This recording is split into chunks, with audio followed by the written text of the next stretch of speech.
In this session, we'll meet Spark Biopharma. This company has 6 new drug pipelines, including dementia, anti-cancer drugs, and metabolic disease. Last year, the company has been speeding up R&D of new drugs with an investment of 25 billion won. Park Seung-bum, CEO of Spark Biopharma, will begin the presentation. Good to see you. Well, your company has received a large investment, and I think it was all possible because it's a solid company. So I'm more curious Yes, about the sure. company. Please explain it. Pleasure. I'm president of Spark Biopharma, Park Seung-bum, and first of all, it is a great honor for me to be part of BioCorea 2020 Invest Fair, and I would like to begin with the company history. The Spark Biopharma was established at Seoul National University in 2016, and we got seed investment in 2016 again, and we got listed on the venture company certificate, and we got TIPS cooperation in 2017, and we were located in Nakseongdae office in 2018, and in the same year in 2018 we combined the headquarters and moved to Kwanang-lo's office, and in 2019 we got Series B investment, as you just mentioned.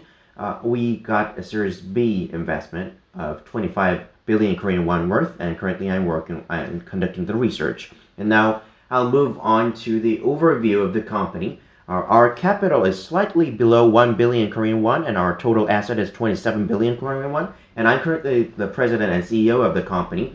And the office and research center are located as follows on the screen. And our team is composed of administration department, business department, and working on project management, chemistry, pharmacology, and proteomics. And these are taking part of the major research. And the research structure, or basically, since we are conducting a lot of research, I recruit various researchers based on chemistry, pharmacy, and biology, and we are mainly composed of master's and doctor's degree possessors. And as I mentioned, I'm a CEO and as an entrepreneur, and I have been working as a Seoul National University's professor for 16 to 17 years.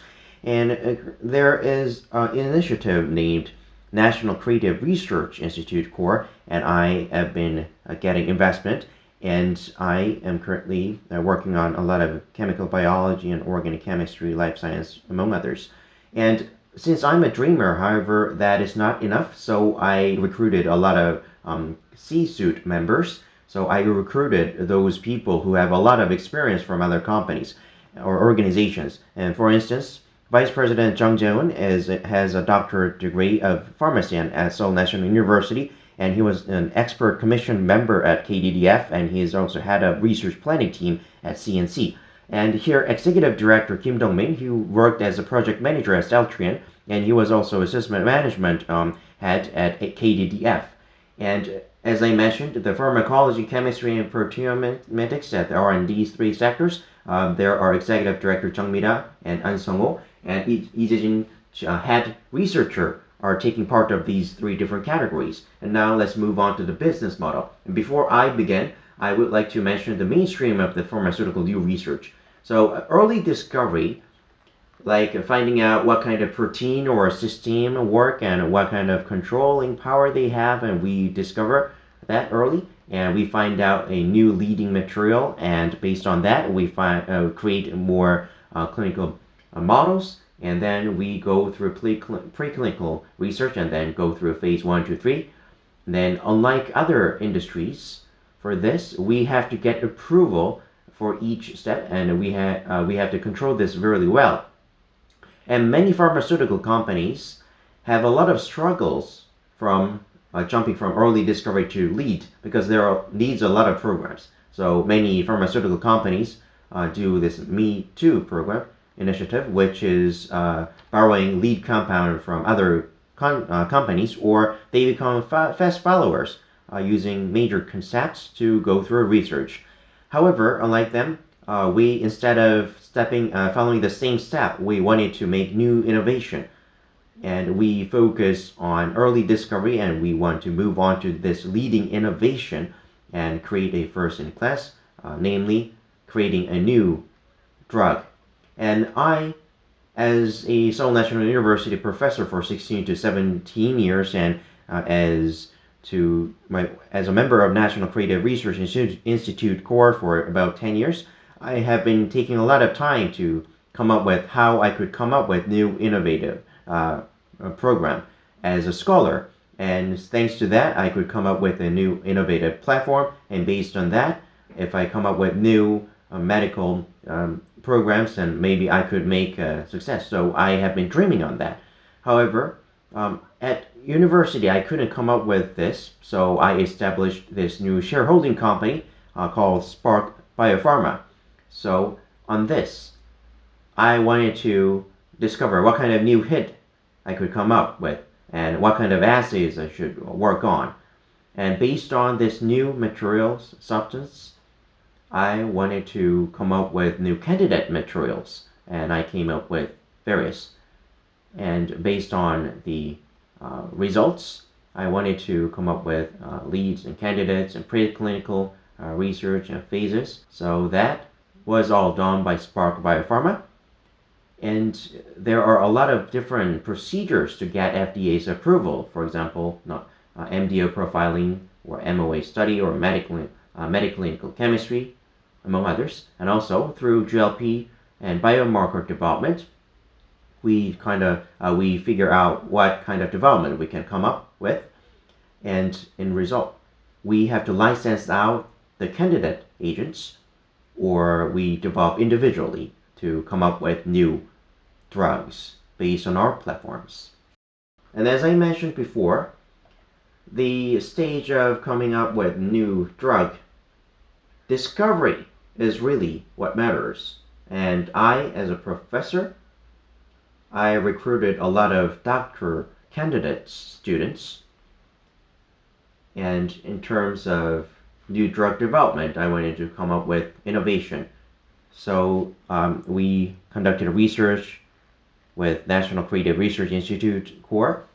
And for companies like us who have this low molecule, based on our developed agents, we keep develop. However, differently, we wanted to come up with a new material group, which is P-dose library. So there are a lot of low molecule substances, just like the library. We have a collection of these materials. And this is exclusively us, where only we can possess, and it has to be scholastically significant. And on top of that, we have to make sure that this controls protein and interactions between proteins and RNA. So we created this new group, and we have this IPs. So this is the most significant asset that belongs to us, and based on this asset, we wanted to see what kind of roles these take, and as a result, what kind of effects these material does onto the cells, and we wanted to get reported about this. That is called the chemical probe. So we come up with this unique one and named it Sol Fluor. So there is a very unique culture here. For example, Texas red, red green, Hong Kong green. These researchers name their location or country of orient. That is why we named it Sol Fluor. And we got President's Award and other awards thanks to this. And as a result, we wanted to see what happens outside of the cell or inside of the cell. And thanks to this report, what we can figure out is that what kind of changes there are. And what we want to know is from the disease condition and how it can turn into a normal physical condition. And this is called the phenotype.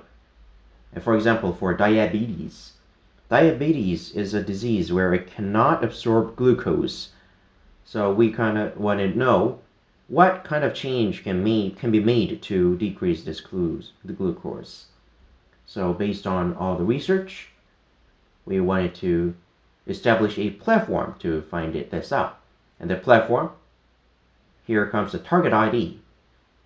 So we wanted to know what specific role it takes to decrease the blood sugar For example, in Korea, people say raspberry wine is really good for a male's stamina. However, we cannot scientifically prove it. Then it's not medicine. But for this, we established this target ID to prove that it's scientifically stable. So I would say I wanted to establish a significant platform for this research, and I, as a scholar, worked on this to prove this molecule-based molecule system, PDOS, and as well as Solfluor, the reporting system, and also the TS-FETCHI technology. And after developing this as a scholar, there is an excellence award called National Research of Excellence 100 Awards. And disregarding the category, the Republic of Korea chooses 100 research pieces from aerospace, marine, or biology. And even winning one award is really significant, but we respectively got 3 different awards from all these 3. So we proved the significance of this. And what I think is mostly significant is this slide. So I mentioned the phenotype assay, right? So this research, seeing the enzymatic activation, and how we do it is we ask the cells and organisms if they're sick or not. However, cells do not tell us if they're sick. So we wanted to get reported about their cells' conditions. So we wanted to find out this new material, and after finding out this hit, I wanted to see if they're really efficient. And wanted to go through this functional validation. And afterwards, we learned that it is medically significant, and we wanted to develop a new drug. And then what matters here is mode of action. So just like I mentioned before, these low molecule substance, but what kind of change this made, and we wanted to see that. And based on this mode action, like getting a significant result is really because if we find out a certain protein, we cannot know what kind of protein it is, because there are tens and hundreds of thousands of protein pieces in the human body, and we have to find out what kind of specific protein interacts with this. So we have to find this exact protein, the target protein, out of the human body. And if we find this out specifically, then we can explain, and then we can find new value, and we can propel this new drug development. So in terms of this new drug platform, as I mentioned, the phenotype assay, this is not just one specific item, but this is just a symptom improval of the human body. So this is really significant. So especially for developing a new innovative drug, this is gaining a lot of attention. So in order to find a track to develop a new drug, then you have to go through this bridge. However, it's currently disconnected, right? So we have to connect the bridge with this target. So first in class, in order to develop a new innovative drug, I would say we have a very good platform to connect this. So for diversity and the report system and the materials target ID, or these 3 are our core technologies. And not only for our company, I would say these could be used for other companies as well. And we found various materials, for example, osteoporosis, inflammation, diabetes, or cancer treatment, among others. And among these materials, what I did at my university is that when we had a boom in Korea was when Hanmi Pharmaceuticals had a license out, which was called Positinib. And we developed this with Hanmi Pharmaceuticals. And the Positinib was licensed out in the past. And back then, I helped out and I supported the CEO of the company, but I was too naive because it was 800 billion Korean won worth of project. But if I got 1% of commission, then it could be a lot of fortune, but I didn't. But well, anyways, I learned that this could be significant and meaningful, and based on that experience, I launched my own business. So the core here is there are a lot of various diseases, and I wanted to find out what specific idea penetrates all these. And the key answer was the immune system. By controlling the immune system, I learned that there could be a lot of good results. So before I began my business, I myself as a researcher worked on 7 to 8 years on this topic. And after I found out that I could come up with fruitful results, I launched my own business. So as I mentioned, there is a PDOS chemical library. We possess this one. And the phenotypic assay, and especially the immune system changes, could be confirmed based on these images. And based on the confirmation, I can work on macrophage or dendritic cells or cytopenic T cells or fat cells, and we can see what kind of changes these cells make. And based on that, we can work on cancer, inflammation, or degenerative brain disease or metabolic diseases, and they can all be controlled with the immune system. Now I'll move on to the data. So the immunology is the key here, and nowadays it's really famous. Even the Jimmy Carpenter story, you're fully aware of it. And the once affected, the efficacy is really high. However, the percentage of a patient showing this difference is only 20 to 30%. So we wanted to figure out the reason for this low percentage rate. And when it comes to a tumor and the surrounding environment, we learned that we have to change the environment nearby the tumor to see an effect.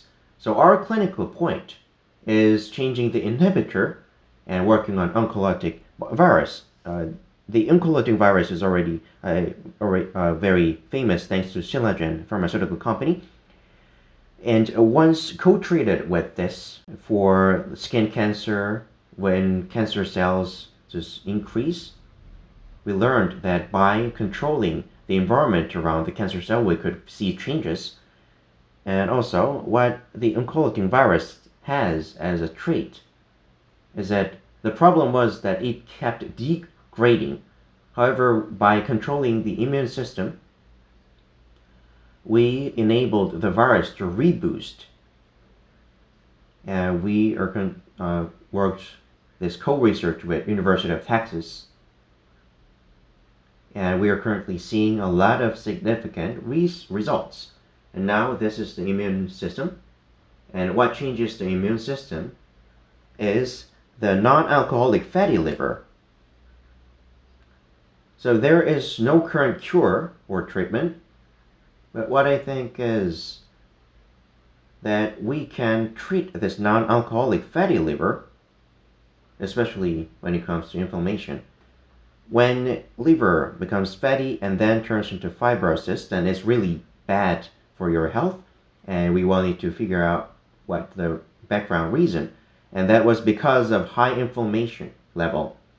And our clinical position here is that the conventional rapid fatty generation is that by controlling them, and we wanted to enhance the immune system, and we conducted research on rats, and those fat rats, because of food, and based on exercising, working out, or step models, we saw that the levels could decrease. So based on single agents or co-treatment, we saw a lot of possibility for improvement in the future.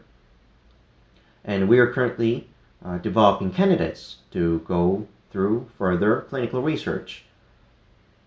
So for cancer, CNS, for example, degenerative brain diseases or CNS or CVMD, cardiovascular medical diseases are called CVMD. So these are three major categories, and they all have to do with inflammation levels and how, based on how they are controlled, they can be separated into SBP 101, 102, and 103. They have different pipelines. And for 101, we are going to begin our clinical research this May, this year, and we will continue the research next year. And then we are currently working on follow-up research for that as well. So the technology platform belongs to us. We aim to go through further innovation, and we are aiming to come up with new innovative drugs.